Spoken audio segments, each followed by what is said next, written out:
예, 대구와 경북 일부 지역이 특별 재난지역으로 선포됐습니다. 자연재해가 아닌 감염병 사유로는 처음입니다.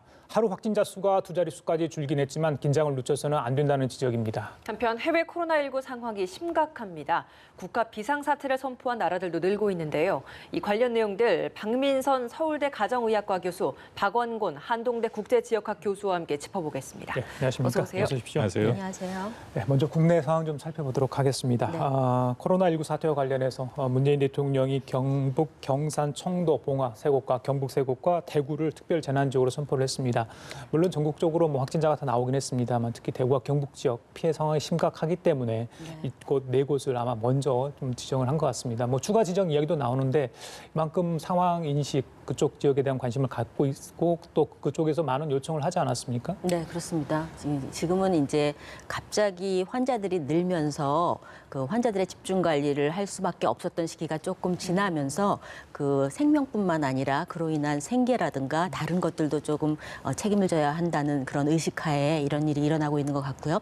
감염병으로 인한 경우는 처음이기 때문에 아직 전례가 없어서 정확히 어느 정도의 그런 혜택을 받을지는 모르지만 일반적으로 그 이전에 의하면 복구비가 필요한 경우에는 50% 정도 국비로 지원을 했던 경우가 있고 건강보험료라든가 아니면 통신비 등의 여러 가지 생계와 관련된 것도 어느 정도 급여가 될 것으로 감면이 될 것으로 보고 있습니다. 예, 아직 오늘 추가 확진자 숫자는 공개되지 않았습니다만 어제 이제 오전 10시 15분 정도에 발표됐던 내용에 따르면 두 자릿수의 확진자가 추가됐습니다. 네. 사실 이렇게 두 자릿수로 확진자가 나온 게 굉장히 이번이 처음이기 때문에 네. 400명 이상 계속 나왔던 경우도 있어서 맞습니다. 지금 이 상황에 대해서 교수님께서는 좀 어떻게 보고 계신지 여쭤보겠습니다. 네, 이게 900명 이상 나온 경우도 있었었는데 지금 두 자릿수로 떨어졌다는 거는 굉장히 저희 대구나 경북 지역의 그런 개인 그 자가 격리라든가 등등이 잘 되어서인 것 같고요. 지금 다시 산발적으로 서울 경기 지역을 중심으로 해서 늘어나는 것이 조금 걱정스러운 면이 있긴 하지만 좀 예. 추세를 봐야 될 것 같고요. 그리고 예. 아무래도 숫자가 좀 적기 때문에 추적하기도 조금 용이한 면이 있고 그것도 문제가 되기는 하겠지만 이제 국외에서 들어오는 환자들이 지금 문제가 되는 경우들이 있어서 이 양면으로 좀 경계를 해야 될 것 같습니다. 자, 박 교수님. 예. 박 교수님 여기한번 전문가신데요. 이 감염병이라는 게 국경을 넘어가면서 이제 예. 굉장한 큰 문제가 전 세계적인 문제가 되지 않았습니까? 국외 상황 몇 가지 중요한 것만 먼저 짚어보도록 예. 하겠습니다. 국내는 어느 정도 통제가 돼 있는데 해외 상황 굉장히 또 정부에서도 심각하게 보고 있는 것 같습니다. 먼저 예. 미국 트럼프 대통령이 국가 또 재난 예. 선포를 하지 않았습니까? 예. 비상사태를 선포를 했습니다. 벌써 사재기가 있어가지고 예. 어떤 마트 가면 이미 상품들이 다 없다고 그래요. 그래서 예. 트럼프 대통령이 오늘 또 자제를 해달라. 예. 또 유통업체한테 좀 많이 좀 물건을 좀 풀어달라 이렇게 부탁까지 했다고 합니다. 예. 미국 상황 어떻게 보십니까? 지금 증가세가 매우 가파르죠. 지금 3,000명을 넘긴 거로 하고 있는데 지난주부터 이 증가세가 굉장히 빠르게 증가를 하고 있다라고 보이고요. 미국 같은 경우에 사실 지난주부터 본격적으로 검사를 시작했다 보면 맞습니다. 그동안 여러 가지 이유로 제대로 검사를 시작하지 못하다가 그래서 이제 증가세가 확진자가 많이 나오고 있고요. 또 하나 지금 우려가 되는 게 전체적으로 볼 때 그 크루즈선이 있지 않았습니까? 그랜드 프린세스 거기에 지금 2,000명이 1,000명 격리가 돼서 검사를 하고 있는데 아마 상당수가 확진이 될 가능성이 있다. 그렇다면 미국 내에서도 매우 그 확진자 숫자가 많이 증가할 가능성이 여전히 있고요. 더불어서 말씀하신 것처럼 미국의 50개 주에 더불어서 워싱턴 DC가 이제 특별 구역인데 49개 주, 웨스트 버지니아만 빼놓고 모든 주에서 확진자가 지금 나온 상태고요. 20개 주 이상의 비상사태를 선포를 했고 지금 말씀하신 것처럼 일종의 사재기가 벌어지는 그런 상황이다. 그러니까 미국도 지금 굉장히 어려운 그런 상황에 놓여 있다라고 보입니다. 예, 뉴욕타임스에서 나왔던 굉장히 좀 비관적인 내용이 미 질병관리통제예방센터가 비공개를 논의했던 이 결과를 내놨습니다. 내용을 보면 억제 조치를 만약 시행하지 않는다면 최대 1억 1,400만 명이 감염이 되고 170만 명이 사망할 수 있다. 이런 내용이었습니다. 실제로 이런 분석을 어떤 모델을 통해서 분석을 했을 텐데 교수님께서는 이런 발표에 대해서 좀 어떻게 보셨습니까? 네, 지금 그런 분석을 하게 된 배경은 예. 지금 R0에 해당하는 게 감염력이 지금 적게는 2 정도에서 4까지를 보고 있어서 그거에 따라서 인구의 50%에서 75% 정도가 감염이 돼야 더 이상 문제가 안 될 것이다 하는 타인에게 거에서 전파할 수 있는 능력을 말하는 네, 거죠. 그래서 지금 그 정도의 네. 숫자가 걸릴 것이다 하는 예측을 하고 있는 거고요. 예. 치사율로 보면 우리나라 같은 경우는 1% 내외 아래로 보고 있는데 반면에 지금 이탈리아는 7% 정도 예, 되고 맞습니다. 있어서 치사율이 지금 220만에서 190만까지를 예측하게 되는 것 같습니다. 그래서 지금 다른 나라의 선례를 보고 그렇게 지금 가상 시나리오를 잡고 있는 거고요. 이제 좋게 생각한다면 단체로 모이는 활동이 아주 적극적으로 이 절제가 되면 그거보다 더 좋을 가능성도 있고요. 반면에 이제 외국인들은 우리나라는 사실은 굉장히 열심히 국가의 정책에 따라서 하는 반면에 이제 다인종 국가이기 때문에 미국 같은 경우에는 그런 변수가 있어서 오히려 또 좀 더 늘을 수 있는 가능성도 없지 않겠습니다. 그러면은 이게 사실 최악의 경우를 가정을 해서 이렇게 수치가 나온 그렇습니다. 거잖아요. 네. 아무런 노력도 하지 않은 경우에는 이렇게 나올 수 있다라는 건데 네. 그렇다면 실제로 이런 수치를 가지고 어느 정도 좀 방역이나 이런 것들을 한다고 한다면 좀 많은 수치를 좀 내릴 수는 있겠네요. 네, 그럴 수 있기는 하겠지만 저희랑 좀 다른 것이 동선을 찾는 것 자체가 외국인들은 개인 정보나 이런 것들에 대해서 저희보다 훨씬 강력하게 반발할 수 있는 가능성이 있어서요. 그 동선을 찾아서 막는 것은 사실 불가능할 거라고 보고요. 국민들의 사회적 거리두기, 기침제들은 잘 지키고 있는 나라니까 상대적으로. 네. 그다음에 손 씻기나 그런 것들이 어떻게 잘 이루어졌는가, 아니면 학교나 이런 다중시설을 잘 어떻게 막을 것이냐, 이거에 따라서 그 경과가 달라질 것 같습니다. 네. 네, 저도 뭐 그 통계를 보긴 했는데요. 미국은 한국이랑 좀 상황이 다르고 일단 큰 나라고 또 우리처럼 이 인구 밀집이 있는 곳은 좀 제한적이죠. 근데 그런 곳부터 지금 발생을 하지 않았습니까? 예를 들어서 뉴욕 같은 경우에 뭐 맨하탄이나 그쪽에는 지하철도 있고 사람들이 모여 사니까, 그리고 캘리포니아의 큰 주부터 그렇게 시작이 됐어요. 그래서 아마 이 내륙으로 넘어가면서 확진자가 나오긴 하지만 그렇게 확산세를 큰 주에 밀접한 곳부터 잡으면 괜찮지 않을까라는 그런 판단이고요. 뭐 트럼프 대통령과 행정부 입장에서는 지금 비상사태가 각 주가 지금 하고 있고, 뭐 특히 뉴욕 같은 경우에는 이동 제한도 지금 고려를 하고 있다라는 얘기가 지금 들리고 있거든요. 그래서 1차적으로 어쨌든 확진세를 좀 막으면서 지금 검사를 해나가고 있다, 그렇게 판단이 됩니다. 예, 박 교수님 뵈면 트럼프 대통령 이 얘기를 자꾸 질문을 하고 싶은 마음이 드는데, 사실 한국도 총선이 있지 않습니까? 네. 미국은 올해가 대선 한 11월이 지금 한참 선거운동 해야 되는데 트럼프 대통령도 마음이 이 코로나 사태가 터지면서 글쎄요, 이 방금 확산 그 모델을 봐서 그럴까요? 굉장히 좀 많이 긴장을 할 수밖에 없을 것 같아요. 그렇습니다. 트럼프 대통령이 초기 대응에 대해서 굉장히 잘못했다라는 게 미국 언론에서 지금 하나씩 나오기 시작했거든요. 기억들 하실지 모르겠지만 작년 2월 달만 하더라도, 지난 2월 달만 하더라도 손 잘 닦으면 된다라는 식으로 계속 얘기를 했고요. 가장 심각한 문제가 그 보수 정치행동회의 CPEC이라는 게 있습니다. 거기서 회장이 확진자랑 접촉을 하고 트럼프 대통령과도 악수를 했고요. 그 다음에 또 브라질 대통령의 측근 그 같이 수행원과도 같이 사진도 찍고, 대변인요. 그랬는데도 본인이 그 검사를 안 받았죠. 그랬더니 미국 언론에서 그걸 끈질기게 물고 늘어졌고요. 우리 언론에도 나왔습니다만 한 기자가 질문을 하지 않았습니까? 너무 이기적인 행동 아니냐 그랬더니 결국 검사를 받아서 음성으로 나왔다. 그런데 지금 트럼프 대통령은 말씀하신 대선 국면이기 때문에 매우 신중하죠. 지금 굉장히 이미 공격을 받고 있습니다. 제대로 대응을 못했다라는 거고요. 그리고 그 확진 검사를 기피했던 것도 혹시라도 2주간에 검사를 해서 문제가 생긴다면은 뭐 트럼프 대통령한테 치명적인 거죠. 본인의 관리도 못했고 그런 사람이 어떻게 국가를 관리하고 경영하느냐. 예. 그렇기 때문에 트럼프 대통령의 머릿속에는 이 사태를 미국 대선이랑 분명히 연계해서 막으려고 하고 있다라고 판단이 예, 됩니다. 박 교수님, 아까 전에 그 이탈리아 치사율 잠깐 말씀해 주셨잖아요. 7% 네. 그렇잖아요. 저희들이 한국이 한 0.9% 좀 올랐다고 하지 않습니까? 네. 너무 높습니다. 그래서 고령 인구가 많아서 단순히 이탈리아가 그런 건지, 오늘 보도에 따르면 이탈리아 흡연 인구가 23%로 정말 세계적인 수준이라고 그래서 흡연 환자들이 굉장히 많기 때문에 혹시 뭐 그런 게 기저질환으로 발현돼 가지고 이렇게 사망자가 많은 거 아니냐 이런 이야기도 있던데 왜 이렇게 높습니까? 네, 맞습니다. 맞습니다. 그것도 영향을 미칠 수 있습니다. 지금은 고령자가 문제가 되는 건 사실 이미 혈관이 나빠졌기 때문이거든요. 근데 건강한 사람에 있어서 질병이 없는 사람에 있어서 가장 혈관이 나쁜 사람이라고 하면 사실 흡연자라고 할 수 있고요. 또 흡연자들은 상대적으로 체중이 좀 적은 사람들이 사망 위험이나 그런 것들이 훨씬 높습니다. 지금 호흡기 감염이라는 거는 영향이 좀 안 좋은 사람들이 좀 더 잘 걸릴 수 있기 때문에 이제 체중이 적은 흡연자들이 좀 더 영향을 받을 수 있는 게 사실이고요.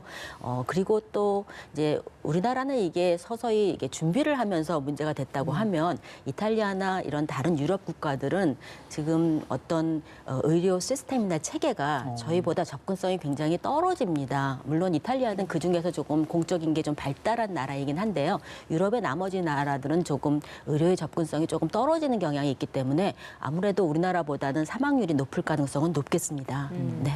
유럽 내에서 사실 이탈리아뿐 아니라 스페인도 지금 제2의 이탈리아다라는 이야기까지 나오잖아요. 일주일도 안 돼서 뭐 10배 이상이나 확진자가 추가됐다라고 하는데 유럽 내에서 이렇게 급속도로 확산되고 있는 추세에 대해서는 지금 좀 어떻게 보고 계십니까? 유럽 내는 하나가 유럽이 묶여 있죠. 그 EU라고 해서 유럽 통합이 돼 있는 상태고 생겐 조약을 통해서 물자와 인적이 자유롭게 교류가 예. 되게 돼 있습니다. 그렇기 때문에 이탈리아에서 먼저 시작이 됐고 인접한 스페인에 지금 이미 상당히 많은 부분 전파됐다라고 보이고요.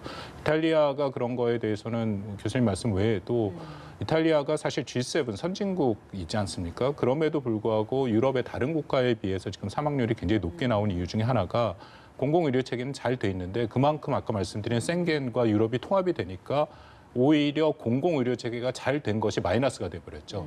그 의사들이 뭐 독일이나 영국이나 프랑스 같이 더 많은 그런 돈을 주는 곳으로 지난 뭐 통계가 나왔습니다만 10,000명 이상이 지금 이동을 해버렸다. 그래서 의료 체계 자체가 지금 굉장히 부족하고 병상도 부족하고 특히 그 호흡기가 할 수 있는 그게 굉장히 제한된답니다. 이태리에서 지금 우선적으로 치료의 대상은 65세 이후에 70세 이상의 그런 사람들보다는 오히려 50세, 60세의 사람들한테 집중하는 그런 모습들이 보이고 있고요. 예. 말씀드린 이 생겐 조약은 앞으로 우리가 좀 들여다봐야 되는 게 하나의 국가로 통합을 시켰는데 결국 어려움이 있으니까 국가가 자국 우선으로 지금 돌아가는 그런 모습들, 뭐 어쩔 수 없으면 이해를 합니다만 이것이 미치는 영향은 앞으로 적지 않을 것이다라는 판단이 듭니다. 알겠습니다. 자, 속보가 들어왔네요. 오늘 0시 기준 코로나19 국내 신규 확진자는 74명, 74명이 추가로 됐고요. 그래서 누적 확진자가 8,236명이 됐습니다. 예, 그리고 어제 하루 동안 303명이 추가로 격리 해제돼서 완치된 확진자는 총 1,137명이 됐습니다. 예. 전날에 76명 그리고 오늘 74명 그렇죠. 두 자릿수 추가 확진자는 유지를 하고 있는 것 같습니다. 계속해서 하향 곡선을 그리고 있는 것 같네요. 자, 국내 얘기 좀 다시 돌아와 보겠습니다. 구로 콜센터 얘기 좀 하겠습니다. 계속해서 나오고 있어요. 11층에서 첫 확진자가 나왔는데 그렇다면 첫 발병자가 어디냐? 이 11층인 걸로 사람들이 생각할 수 있는데 이게 10층일 가능성이 있다고 어제 이렇게 중대본에서 발표를 하지 않았습니까? 네. 어떻게 보십니까? 그렇다면 감염 경로가 좀 나올 수 있을까요? 10층이 그럴 가능성이 있는 것 중에서 2명의 확진자가 나왔다고 제가 들었습니다. 22일부터 발병이 있었던 분, 또 그다음에 27일부터 있었던 분. 그러니까 22일부터 있었던 분이 11층에 영향을 미쳤을 가능성은 조금 떨어지고요. 27일부터 있었던 분이 그럴 가능성이 있기는 한데 이제 11층이 그렇게 된 거는 지금 11층과 9층이 그러니까 9층에 1명, 그다음 11층에 대다수가 있는데 지금 만약에 이게 공기나 뭐 환기구 이런 것들을 통한 것이라면 그것보다 훨씬 더 많은 사람들이 걸려야 하고요. 예. 또 엘리베이터를 통한 것이라고 하더라도 전층에 걸쳐서 조금씩 나와야 될 것 같은데 그렇지가 않은 걸로 봐서는 뭔가 10층과 11층의 같은 동선 그리고 10층에서 22일 날 확진자가 나왔을 때 그 정보가 조금 더 빠르게 공유가 됐더라면 11층과 9층에는 좀 더 많은 사람들이 밀집돼 있는 상황인데 동선부터 처음부터 이제 위아래층을 나누고 이런 시도를 통해서 좀 더 초기에 막을 수 있지 않았을까 하는 생각이 듭니다. 예. 사실 이 구로 콜센터에서의 확진자가 계속 2차, 3차 감염으로까지 확대되는 부분이 가장 걱정되는데 네. 실제로도 실제 구로 콜센터에서 근무를 하던 직원 한 명이 다니는 교회, 그 부천 생명수 교회에서도 확진자가 나왔고 그중 확진자 한 명이 간호조무사여서 그 간호조무사가 다니고 있었던 그 요양병원까지도 동일 집단 격리라는 코호트 격리가 된 상황입니다. 이게 꼬리에 꼬리를 물고 계속해서 이렇게 확진 가능성이 되면서 격리도 되고 뭐 폐쇄 조치도 되고 이런 조치들이 좀 이루어지고 있는 것 같거든요. 이런 부분에 있어서는 좀 어떤 조치가 또 추가적으로도 필요하다고 보십니까? 이번에 코로나19가 과거의 다른 바이러스와 다른 것이 증상 이전에 바이러스가 많이 배출된다는 거거든요. 그래서 지금 사실은 가장 무서워하는 거고요. 지금 말씀하신 것처럼 여기를 통해서 또 이 지금 가장 큰 영향을 받는 분들이 종교 집단을 통해서 나가는 거, 또 요양원이나 병원을 지금 가장 생각을 하고 있지 않습니까? 예. 병원은 지금 생각보다는 일부에서 조금 산발적으로 나오긴 하는데 대형 병원이 문제를 안 일으키는 거로 봐서는 지금의 안전 수칙이 굉장히 잘 유지가 된다면 별 문제가 없을 거라는 거고요. 그리고 지금 이 코로나19의 가장 특징은 가족 간의 감염이 가장 많다는 것입니다. 사실 우리나라는 지금 조심하고 있기 때문에 상대적으로 가족 간 감염이 덜한 편이지만 잘 모르던 시기에 우한에서의 보고서가 지금 나오는 거를 보면 대부분 다 가족 간의 감염이거든요. 그러니까 이 지금 콜센터에 계셨던 선생님들은 가족 내에서의 또 활동도 외부와 마찬가지로 외부 사람들과 마찬가지로 똑같이 격리와 함께 최대한의 보호를 할 수 있도록 해야 될 것 같고요. 지금 예배를 하는 곳이나 이런 종교적인 집단의 어떤 그 집단적인 활동은 조금 더 규제가 필요하지 않을까 하는 생각도 좀 해봅니다. 예. 알겠습니다. 자, 방금 우리 질본 발표 중에 의미 있는 뭐 수치가 있어서 말씀을 드리고 좀 교수님께 여쭤볼게요. 사망자가요, 한 명도 나오지 않았어요. 변동이 없습니다. 그러면 75명일 겁니다. 아마 이게 공식 지표로는요. 오늘 뭐 경북 쪽에서 추가 사망자 얘기도 있었는데 일단 잡히기는 75명입니다. 사망자가 한 명도 없었다. 저기 위중하고도 중증인 환자들이 몇 명 있다고 저희들이 몇십 명 있다고 알고 있는데 이건 어떻게 좀 봐야 되는 겁니까? 그 초기의 사망자들은 저희가 생활치료센터도 없는 상태이고 시스테마틱하게 환자를 분포시키지도 못하는 상태였는데 지금은 어느 정도의 그런 체계가 잡혀가면서 사망률을 줄이고 있는 것이지 않을까 싶기도 하고요. 그리고 저희가 집에 계실 때 가장 주의해야 될 증상 중에 하나가 숨이 찬 증상이라고 했습니다. 숨이 차고 난 다음에 거의 4, 5일 이후에 사망하는 경우들이 꽤 있기 때문에요. 그렇지 않고 길게 치료를 받고 나으시는 경우에는 6주에서 8주까지도 가면서 지금 회복되는 분들이 있는데 대부분 숨이 차기 시작하면서부터의 한 일주일이 굉장히 중요한 요소라서 그러니까 지금 일반인들에 대한 홍보뿐만 아니라 의료 시스템의 효율적인 이용 그리고 생활치료센터에서의 관리 이런 것들이 지금 효과를 보이고 있다고 생각을 합니다. 예, 계속해서 속보가 추가되고 있어서 좀 전해드리도록 하겠습니다. 오늘 추가 확진자가 74명이었는데 지역별 확진자가 나왔습니다. 대구에서 35명, 경기에서 20명, 경북 7명 추가 확진됐고요. 서울에서 6명, 부산 1명, 세종 1명씩 추가 확진 받았습니다. 검역서에서 4명이 추가가 됐다라는 소식도 있는데 구체적인 내용이 좀 더 들어오면 이 소식은 또 전해드리도록 하겠습니다. 예. 교회 관련해서 집단 감염 이야기를 좀 해주셨습니다. 앞서서 이 부분에 있어서 예배도 좀 중단하는 게 필요하지 않을까라는 조심스러운 의견도 좀 말씀해 주셨는데 실제로 성남 은혜강 교회라는 곳에서 40명의 추가 확진자가 나왔다라고 합니다. 오늘 들어온 내용이었는데 이렇게 되면 이 교회에서만 총 46명, 앞서서 이제 목사 부부와 일부 신도가 6명 확진받았던 전례가 있었기 때문에 총 46명이 됐습니다. 이 교회에 대한 움직임에 대해서는 좀 어떻게 보고 계십니까? 네, 조금 선제적으로 교회나 이렇게 집단적으로 수십 명이 모일 수 있는 장소는 조금 더 규제를 했어야 되지 않을까 하는 생각을 지금 돌이켜보면 하게 되고요. 교회라는 게 특히나 연령과 상관없이 교회에 가게 되어 있거든요. 그러니까 교회에서부터 뭐 어린이집이라든가 또 직장이라든가 또 연세 드신 분으로 다 넘어가게 되는 것이 그러니까 여러 연령층이 모이기 때문에요.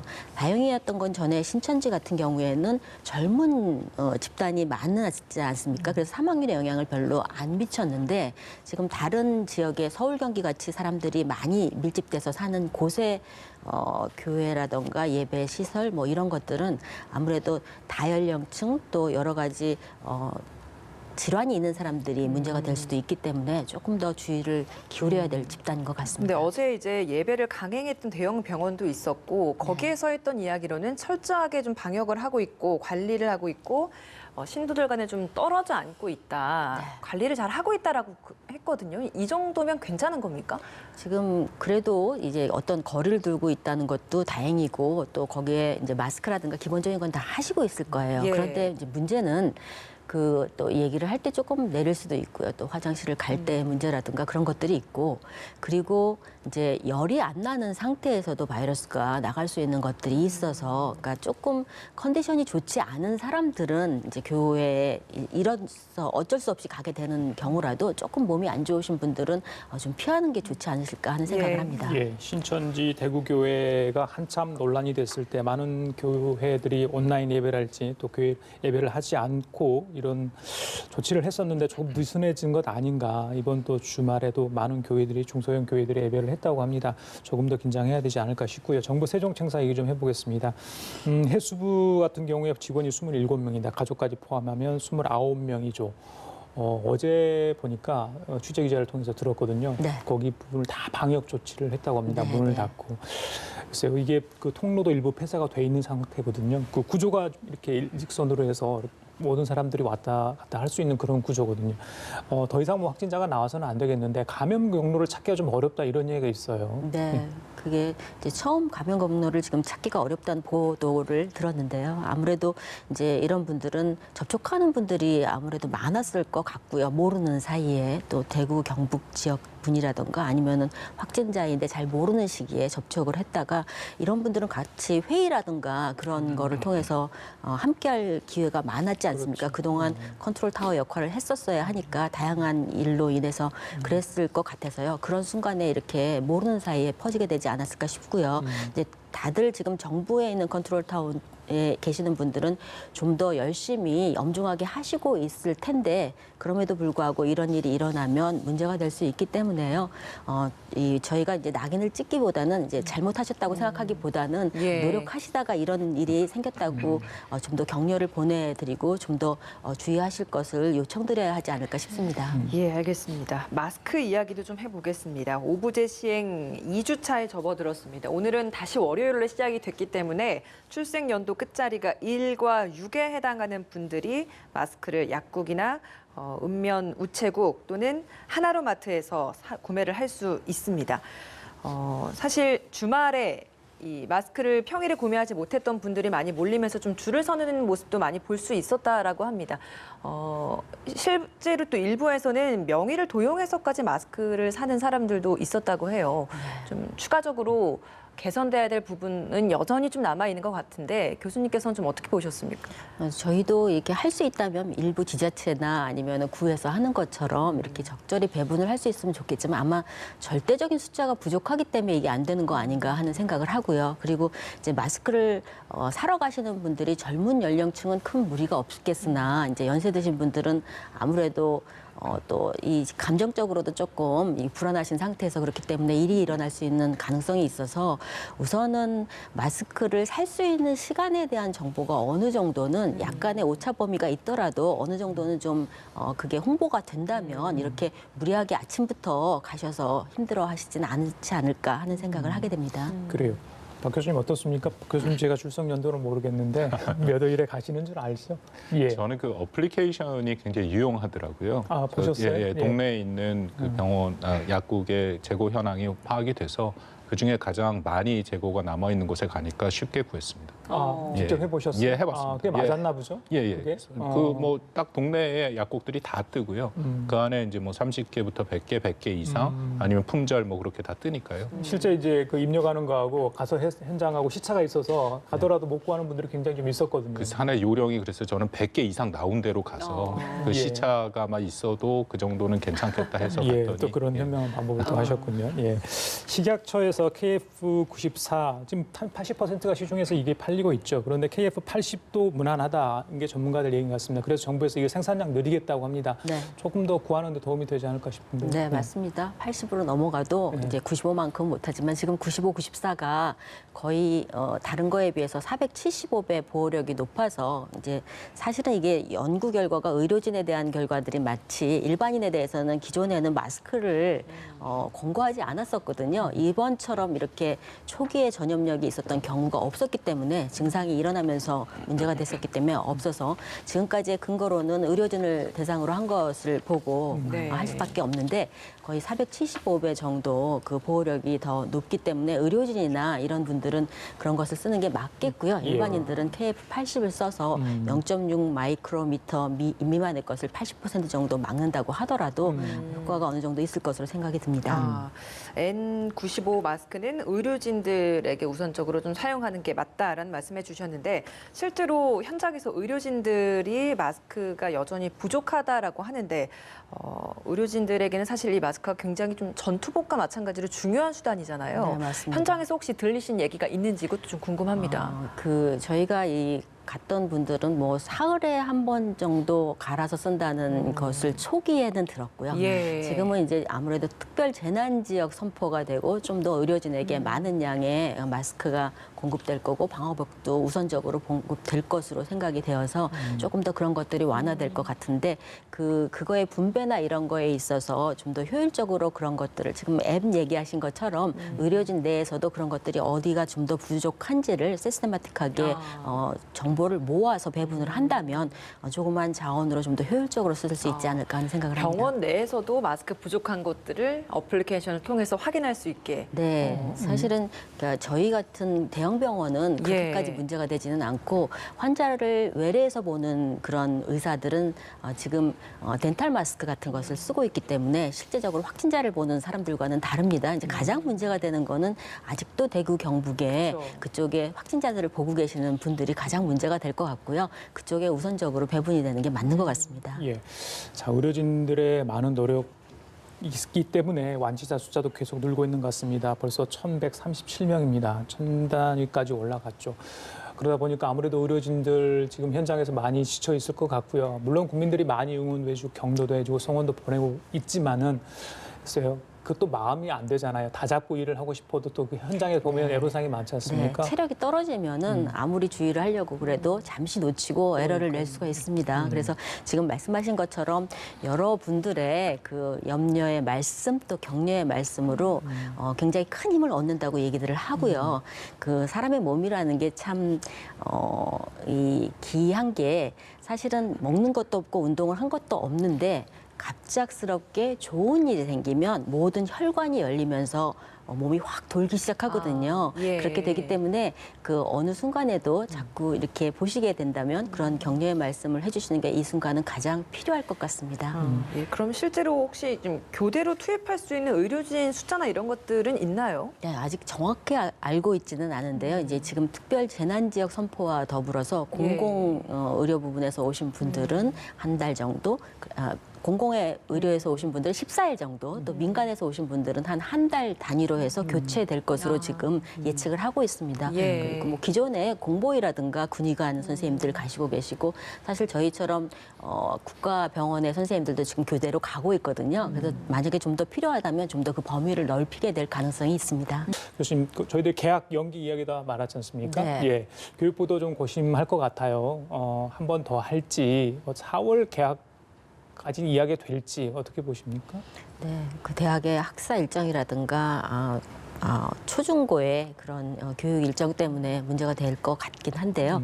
지금 한 차례 꺾인 것이 혹시 개학을 기준으로 해서 문제가 될 소지가 있고 해서 저는 개인적으로는 제 생각에는 조금 미루는 것이 현명하지 않을까 하는 생각을 합니다. 네. 예. 한 2주 더 미룬. 네, 어차피 지금 대구나 모든 곳이 3월 28일을 중심으로 움직이고 있고 그렇기 때문에 그거와 좀 발을 맞춰서 그렇게 하는 게 어떨까 저는 개인적으로 그렇게 생각합니다. 예, 네. 알겠습니다. 다시 해외 상황 좀 살펴보도록 하겠습니다. 한국 방문자를 입국 제한하는 곳이 138곳으로 늘어 있습니다. 팬데믹 선언 이후에 아예 자체적으로 외국 입국에 대해서 전면적으로 차단하는 나라들도 굉장히 좀 늘고 있거든요. 네. 이런 입국 제한 조치와 관련된 전 세계적인 조치는 좀 어떻게 보고 계십니까? 추세가 말씀하신 것처럼 분명히 바뀌었죠. WHO가 팬데믹을 얘기를 하니까 그다음부터 우리 한국에 대한 입국 제한이라든지 입국 금지를 하는 국가는 한국만 하는 것이 아니라 다른 국가를 지금 다 막고 있습니다. 네. 특히 이제 노르웨이 같은 경우에는 우리 강경화 외교부 장관이 전화 통화를 했는데 전화 통화 직후에 입국 금지를 발표를 했거든요. 그러니까요. 입국 제한이었는데 금지로 넘어간 건데요.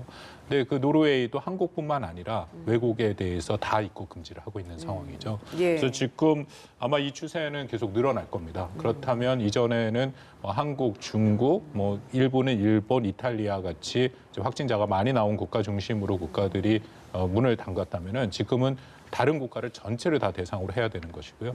더불어서 우리도 지금 앞으로 어떻게 해야 될지에 대해서 좀 더 고민도 필요한 상황이다라고 판단이 됩니다.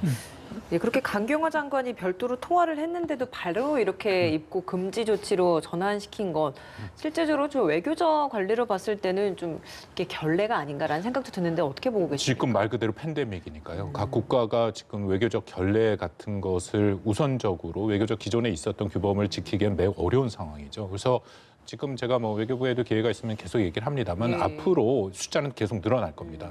근데 그것을 우리가 입국 제한이나 금지를 하지 말아라라고 그 국가에 협력을 하는 것보다는 그 국가들이 어쨌든 자국의 국민을 우선적으로 보호해야 되니까 또 대부분의 국가가 선진 국가를 빼고는 우리 정부 발표 때 일부는 일리가 있습니다. 그들 국가는 방역 체계가 미비한 부분이 네. 있거든요. 그렇기 때문에 우선적으로 금지를 해서 일종의 봉쇄를 하는 방법이 우선적으로 선택될 가능성이 앞으로도 있고요.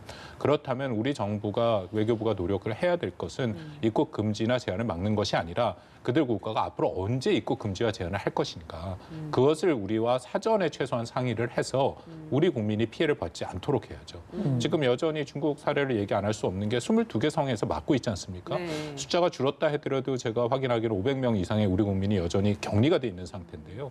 그러니까 뭐 전혀 그런 것을 사전 정보를 갖지 못하고 해외를 갔는데 거기서 격리가 돼서 2주 이상 있다라는 것은 개인한테 굉장히 큰 피해가 올 수밖에 없는 상황입니다. 그래서 예. 우리 정부는 앞으로 그런 상황이 반복되지 않도록 노력을 정책의 방향을 맞춰가는 것이 필요하다고 생각합니다. 예, 박 교수께서 방금 전에 우리는 그럼 어떻게 할 건가 했는데 관련해서 오늘 우리 정부가 영실을 기해서 유럽 전역을 상대로 특별 입국 절차를 시작을 했습니다. 네. 지난번에 아시아 국가 몇 개 있었고 유럽 5개국 있었고 이번엔 유럽 전역입니다. 예. 그만큼 유럽 상황이 심각하기 때문에 네. 바로 이렇게 조처에 들어간 것 같아요. 그렇습니다. 근데 우리의 특별 입국 조치라는 건 유럽 국가 지금 얘기한 것처럼 입국 금지를 하는 것은 아니고요.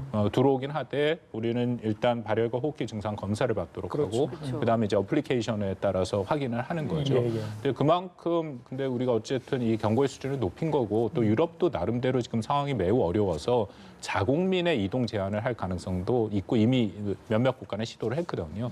그래서 아마 전반적인 이동 제한은 앞으로도 계속될 것이고 이 추세는 확산될 가능성이 높다라고 생각이 됩니다. 다만 예. 아까 말씀드린 것처럼 우리 뭐 박 교수님 훨씬 잘 아시겠지만 역유입의 가능성에 대해서 우리 정부가 특별히 지금은 조금 더 주의를 기울일 때다라고 판단이 됩니다. 예, 예. 그 질문 좀 드려보겠습니다. 역유입에 대한 우려, 중국도 지금 안정세가 좀 접어들다 보니까 오히려 역유입을 좀 우려하고 있다라고 하는데 우리 정부도 사실 대구 지역에 대해서 일정 부분 좀 안정세에 접어들고 있는 상황이라서 네. 역유입을 좀 주의해야 한다라는 분석이 있더라고요. 네. 좀 어떤 조치가 필요하다고 보세요? 지금 말씀하신 것처럼 우선 기본적으로는 이제 열을 재거나 그런 증상에 대한 거를 조금 더 설문을 통해서 좀 더 적극적으로 알아볼 필요가 있고요. 그리고 앱을 통해서 이 나가는 사람들을 하는 거와 함께 외국에서 여행 등을 통해서 우리나라로 들어오시는 한국인들 있잖아요. 여행이 네. 끝나고 들어오시는 분들은 2주 정도의 자가 격리 기간은 특별히 문제가 없으시면 좀 더 지켜주시면 외국인들은 사업차 오거나 이런 것들을 저희가 어떻게 할 수 없는 경우들이 좀 있거든요. 네. 근데 우리나라 사람들은 적어도 이런 틀을 좀 지켜주시면 좀 더 혼란스러울 가능성이 좀 더 적어질 것 같고요.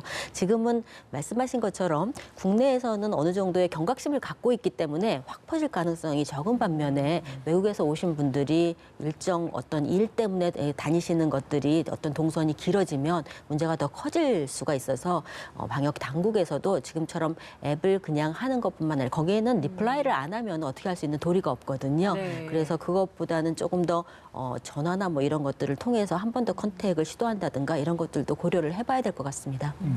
중국 관영 매체는 뭐 종식 단계에 접근을 했다. 뭐 한 자릿수까지 확진자가 줄어들겠어요, 지난주에는. 글쎄요, 전문가들도 그런 이야기를 하는데 중국의 통계 수치를 제대로 믿어야 될지 모르겠습니다. 중국 뭐 정부 당국자들은 오히려 다른 나라를 좀 걱정하는 글쎄요, 발원지고 진원지인데도 불구하고 어떤 국제적 사회의 어떤 책임 이야기는 전혀 하지 않고 저렇게 나오는 중국의 어떤 태도나 입장에 대해서는 어떻게 보세요? 네, 그 부분은 저도 동의를 합니다. 사실은 발원지인 건 맞기 때문에요. 그거에 대해서 어느 정도의 그 언급이 필요할 것 같기도 하고요. 좀 더 조심해야 될 것 같습니다. 지금처럼 어떤 자화조찬하는 것보다는 그런 의미가 있고요. 한 자릿수로 줄었다는 거 하고 그리고 또 그게 이제 외국에서 오시는 분들이 영향이 좀 더 많다는 거 하는 중국은 사실은 거의 공산주의 체제의 의료 체제를 갖고 있고 그리고 우리나라 못지않게 사실은 의료 시스템은 훨씬 더 강하게 되어 있습니다. 근데 이제 우한이 상대적으로 1,000만인 거에 비해서 그게 좀 부족한 거였고요. 다른 데는 이전에 사스나 뭐 메르스 때문에 1인 병실이 굉장히 많고 비어 있는 상태입니다. 그래서 사실은 그런 능력에 있어서는 모자라지 않았는데 처음에 좀 간과했던 것들이 문제가 됐을 것 같고요. 지금 한 자릿수로 돼 있다는 것이 어느 정도 그래도 고무적이기는 하지만 저희가 종식을 얘기할 때는 그 저희 잠복기의 2배에 해당하는 28일 동안 전혀 환자가 없었을 때를 종식으로 따지거든요. 28일 이요? 그리고 말씀하신 것처럼 왜 국외에서 유입될 가능성도 적지 않기 때문에 아직은 중국도 경계를 완전히 풀기에는 어려울 것 같습니다. 네, 박 교수님께도 이 중국 태도에 대해서 좀 여쭤볼게요. 이제는 오히려 중국이 다른 유럽 국가를 좀 돕겠다 뭐 이런 이야기를 하고 있잖아요. 네. 어떻게 보십니까? 뭐 이번 사태가 다 종식이 되면 우리가 다시 한번 이건 분명히 복귀를 해서 중국의 문제 또 WHO의 문제를 우리가 같이 다 볼 필요가 분명히 있습니다. WHO의 거부르 여수스 사무총장 자체가 2017년 중국이 밀어서 된 사람이고요. 그리고 지금 이 모든 과정에서 WHO가 객관적이고 제대로 역할을 못했다라는 평가가 대다수입니다.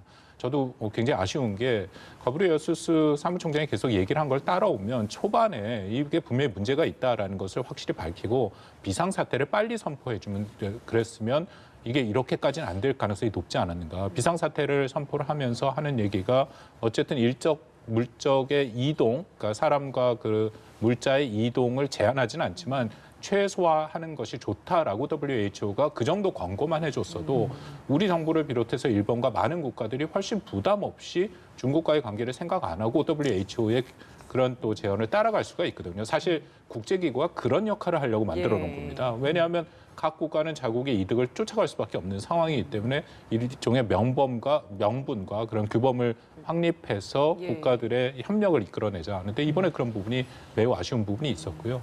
더불어서 뭐 한국과의 관계를 얘기하면 아까 잠깐 말씀드렸습니다만 22개의 중국의 성이 우리 한국인에 대한 격리 조치를 지금 하고 있지 않습니까? 뭐 중국 정부 당국에서는 그것이 각 지방 개별 성이라고 얘기를 하지만 중국의 체제 자체가 중앙 정부에서 이 통제를 100% 하고 있습니다. 그러니까 그런 면에서 볼 때라도 상응 조치 측면에서 아쉬운 점이 분명히 있고요.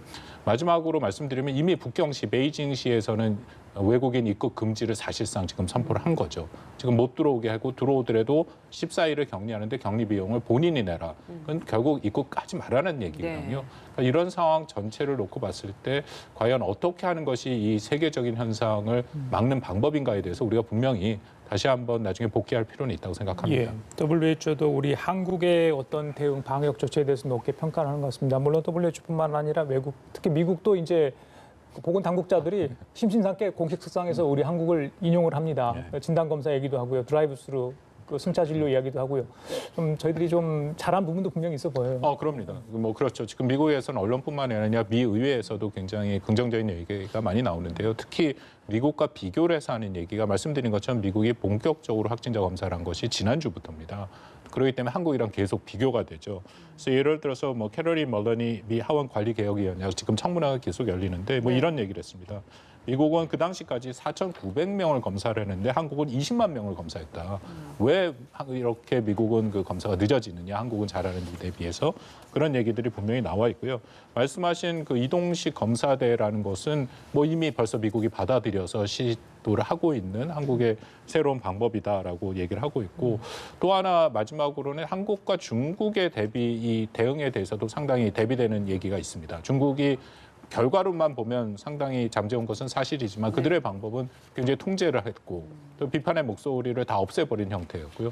반면에 우리는 투명하게 했죠. 투명하게 했고 발표를 했고 오히려 비판의 목소리가 굉장히 많지 않았습니까? 그렇기 때문에 정부가 그런 소리를 듣고 민주적인 절차에 의해서 지금 대응을 했다. 물론 아직은 이게 진행되는 거라서 평가를 지금 하는 것은 이르다 생각을 하지만 말씀드린 것처럼 나중에 한번 과연 어떤 방법이 가장 효과적인가에 대해서는 우리가 평가를 할 필요는 있다라고 생각합니다. 예. 근데 한편으로는 이 검사 정확도에 대해서는 의심을 하는 시선도 있더라고요. 우리나라 그 진단 키트에 대해서 검사 정확도는 좀 어느 정도라고 봐야 되나요? 사실 저희가 쓰는 RT-PCR이라는 검사는 예. 가장 마지막에 쓰는 확진 검사입니다. 그러니까 더 이상의 더 정확한 검사가 없는 거죠. 그리고 저희 진단 키트를 이용하는지 모르지만 그 시약은 사실은 외국에서 가져오는 거거든요. 네. 그래서 그런 문제에 있어서의 그거는 저희 진단 키트뿐만 아니라 시약의 면도 있어서 근데 정확도에 있어서는 더 이상 가기가 어려워서요. 정확도를 문제 삼는 거는 아닌 것 같고요. 문제가 아닌 것 같고요.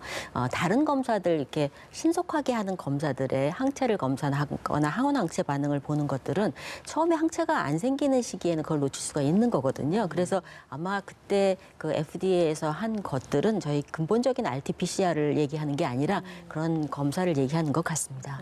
실제로는 근데 음성 판정 나왔다가 뒤늦게 다시 또 양성이 나오는 우리나라에서 이런 사례들도 있었잖아요. 네. 이 부분은 그럼 어떻게 보십니까? 그건 그 여가가 얼마이냐에 따라서 좀 다르기 때문에 얼마 이상일 때 저희 양성으로 판정을 하기 때문에 아직 그게 확실히 막 늘어나지 않은 시기에 만약에 검사를 했다면 그랬을 수 있을 것 같아서 정확도가 높기는 하지만 모든 검사는 에러가 있는 거기 때문에 그걸 네. 줄이기 위해서 의심스러운 경우에는 다시 한번 시행하고 있습니다.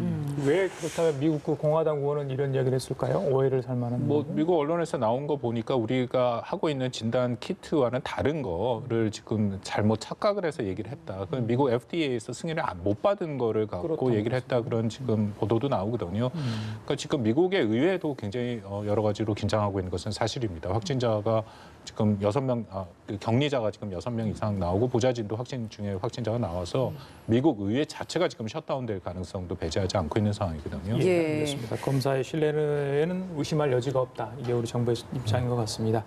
앞서 박 교수께서 트럼프 대통령 음성 판정 나온 부분 얘기를 했잖아요. 네. 지금 정상들도 많이 긴장을 하고 있다면서요. 아무래도 이제 외국 손님들도 많이 맞고요. 또 국내 인사들하고 접촉도 많이 해야 되는 상황인데 정상들의 부인도 지금 확진돼서 정상들이 자가격리 되는 상황도 있고요. 네.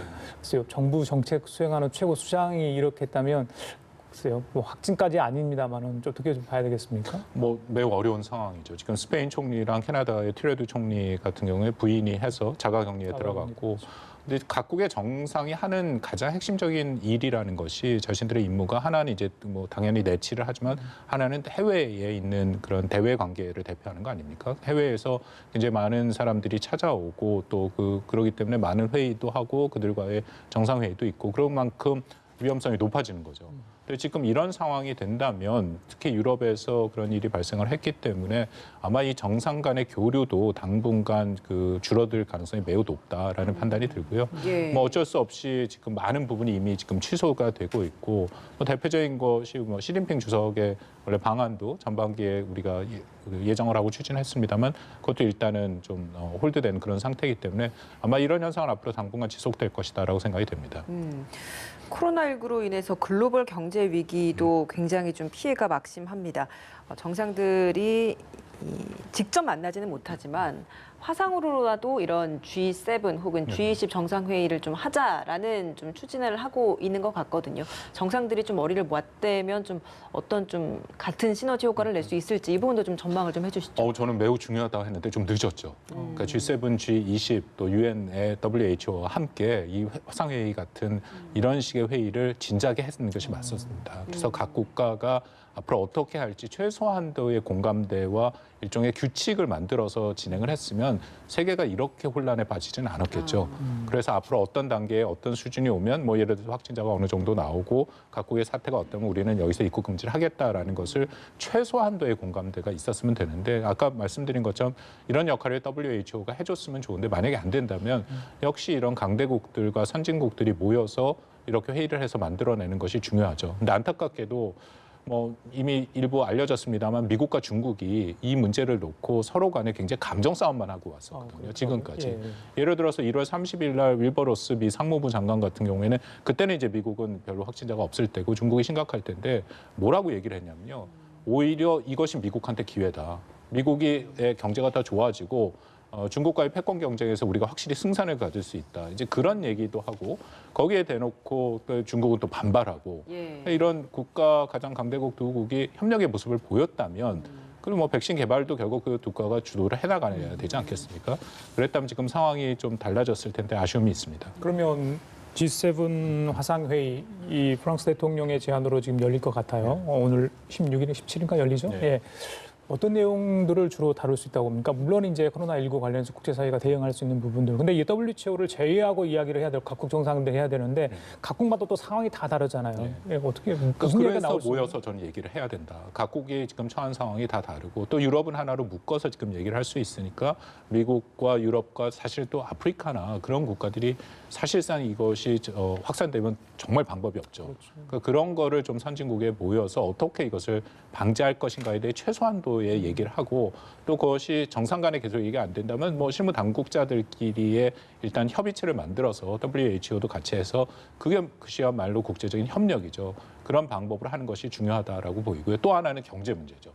지금 이미 시작이 됐습니다만 이 경제에 미치는 부정적인 영향도 뭐 엄청나다라고 저도 판단이 되거든요. 그러니까 그 부분은 더군다나 G7, G20 국가들이 우선적으로 이것을 어떻게 해야 될 것이냐. 여기서도 잘못하면 자국의 이 경제만 우선적으로 보호하겠다로 나갈 수 있거든요. 그러면 안 됩니다. 그러니까 그런 부분에 대해서 같이 논의할 필요가 있죠. 예. 대구시에서는 지금 328 운동이 진행 중이라고 합니다. 앞서서 이제 권영진 대구시장을 저희가 좀 연결을 해서 발표를 좀 봤습니다만 그때에도 3월 28일까지 시민들에게 이동을 좀 자제해달라라는 당부를 했습니다. 335 모이는 것도 하지 말아달라라는 이야기도 있더라고요. 국민들이 사회적 거리두기를 많이 좀 실천을 잘 해나가면서 지금 이렇게 사회적인 집단 감염, 소규모 감염도 좀 줄어들게 만들 수 있을 것 같은데 심리적 방역이 지금 이 시점에서 굉장히 중요할 것 같아서 좀 어떻게 좀 하면 좋을지 한 말씀 좀 부탁드립니다. 네, 이미 대구 경북 지역 시민들은 한번 패닉하셨었고요. 그리고 지금까지 또 사회적 거리두기를 열심히 해와셨기 때문에 굉장히 힘드실 줄 압니다. 근데 만약에 지금의 조금 경계를 늦추시면 이런 과정이 다시 한번 반복될 가능성이 있어요. 네. 그래서 지금 현재 높은 시민 의식으로 정말 외국 같으면은 불가능할 만큼 지금 많이 줄고 있는 거거든요. 그러니까 그와 함께 뭐 방역 에 관여하는 정부 또 의료진 모두 힘을 합쳐서 지금 좋은 결과를 낼 수 있는 그런 시점에 와 있기 때문에 조금만 더 인내심을 가지고 서로 북돋으면서 같이 지켜나간다면 지혜롭게 이 어려운 난국을 헤쳐나갈 수 있지 않을까 하는 생각을 해봅니다. 예, 팬데믹 선언 이후에 국민들이 오히려 더 위축됐을 것 같은데 사실 이번 주말에 바깥 활동하는 분들이 좀 많이 늘었다고 해요. 저도 네. 좀 나와봤는데 네. 좀 많은 분들이 산책을 하는 걸 좀 봤거든요. 네. 그래서 물론 안전 장치를 하고 가셔야 되겠지만 방심하면 안 되잖아요. 네. 이 심리적 방향도 굉장히 중요하고 그렇다고 해서 계속 집안에 계시면 스트레스가 많이 쌓여가지고 힘든 상황이니까 어떻게 좀 장기화되는 이 국면을 좀 극복할 수 있다면 방법이 이렇게 있을까요? 사람들이 좀 더 많이 모일 수 있는, 그러니까 외부에서는 괜찮다고 하지만 사람들이 많이 모일 수 있는 부분은 조금 차단을 하시면, 그러니까 이게 가볍게 지나가면서 지금 뭐가 문제가 되는 것 같지는 않거든요. 그리고 실내에서는 상대적으로 안정하기는 하니까 사람들이 많이 모이는 장소에 가실 때 조금 더 주의를 하시고 차단할 수 있는 부분이 있으면 행정적으로 차단을 해주시면 좀 더 현명하게 잘 지나가지 않을까 싶습니다. 예. 교수님께서도 우리 정부 혹은 이 외교적인 차원에서라도 지금 이 시기에 우리 정부에게 좀 하실 말씀이 있으시면 좀 한 말씀 좀 부탁드립니다. 뭐 아까 말씀드린 것처럼 일단 외교 사안으로 이 부분이 다 넘어온 것은 맞습니다. 매우 중요하고요. 예. 국가 간의 협력이 이제 매우 민감한 상황이고 예. 어쨌든 우리가 먼저 이 어려운 상황을 경험을 했기 때문에 이미 어느 정도의 노하우는 있다라고 판단이 됩니다. 특히 드라이브-트루 이동식 같은 경우에는 지금 미국이 받아들이고 그래서 우리가 지금 해본 것 중에 효과가 있는 것은 좀 공개했으면 좋겠습니다. 공개하고 외교부 같은 데에서 좀 영어로 하거나 각국어로 해서 이렇게 한 것이 굉장히 효과가 있었다라는 것을 좀 정리해서 올려준다면 예. 지금 이미 시작된 유럽이라든지 다른 국가한테 적지 않은 도움이 될 것이다라고 판단이 됩니다. 그러면 나중에 G20 화상회의가 만약에 열리면 문재인 대통령이 뭐 이렇게 제안을 할 수 있겠네요. 그런 네, 부분. 그런 부분도 제안할 수도 있고요. 또 하나는 제가 늘 드리는 말씀인데 지금 미국 상황이 좀 여러 가지로 어렵습니다. 그렇기 때문에 한국은 일단 입국 제한이 뭐 굉장히 부분적으로 이루어지는데 한국도 이 제한 조치가 이루어질 가능성을 배제할 수는 없거든요. 알겠습니다. 미국한테 그렇게 된다면 굉장히 큰 문제이기 때문에 우리가 거기에 대해서도 일종의 대응 조치를 마련할 필요가 있다고 생각합니다. 예, 알겠습니다. 지금까지 박민수 서울 가정의학과 교수, 박원권 한동대 교수 두 분과 함께했습니다. 말씀 잘 고맙습니다. 들었습니다. 예.